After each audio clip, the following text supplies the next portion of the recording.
আমরা এমন একটা বাংলাদেশ রাষ্ট্র ব্যবস্থা গড়ে তুলি যেখানে আইন শৃঙ্খলা বাহিনী এইভাবে জনগণের বিরুদ্ধে দাঁড়াবে না, রাষ্ট্র জনগণের বিরুদ্ধে দাঁড়াবে না, রাষ্ট্র এবং রাজনীতিবিদরা জনগণের প্রতি দায়বদ্ধ থাকবে। আসসালামু আলাইকুম।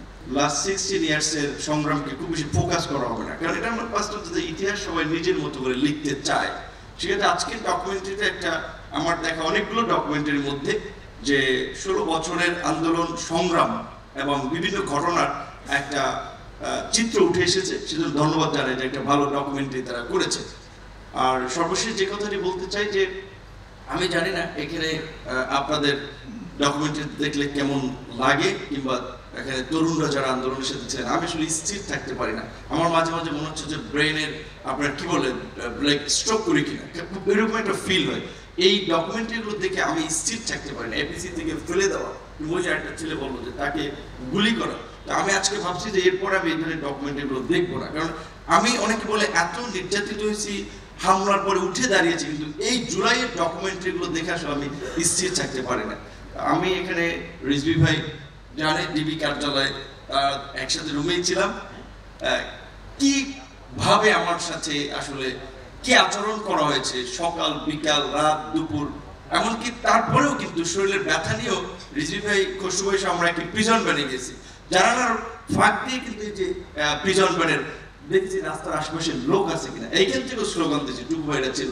তো আমার একটা মানে নিজের আহ্বান হচ্ছে রিজভী ভাই সহ, যেহেতু বিএনপি একটা বড় রাজনৈতিক দল, আগামীতে একটা ইলেকশন হলে গভর্নমেন্ট ফর্ম করার আপনার সম্ভাবনা আছে।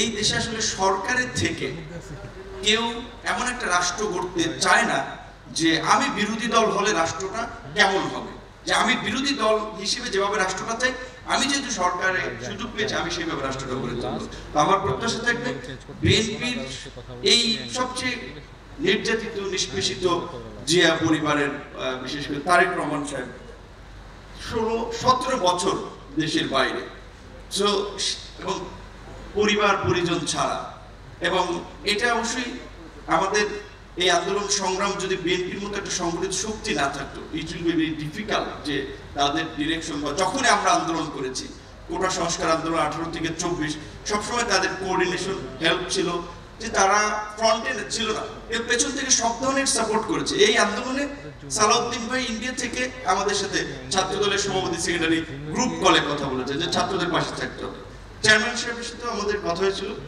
তো তাদের এই দৃষ্টিভঙ্গির কারণেও কিন্তু এই পতনটা ত্বরান্বিত হওয়া বা এই আজকের বাংলাদেশ এটা সম্ভব হয়েছে। সুতরাং অবশ্যই এটি শুধুমাত্র কয়েকদিনের আন্দোলন কিংবা কয়েকজনের কন্ট্রিবিউশন সেটা না, এর জন্য দীর্ঘ 16 বছরের একটা জার্নি ছিল।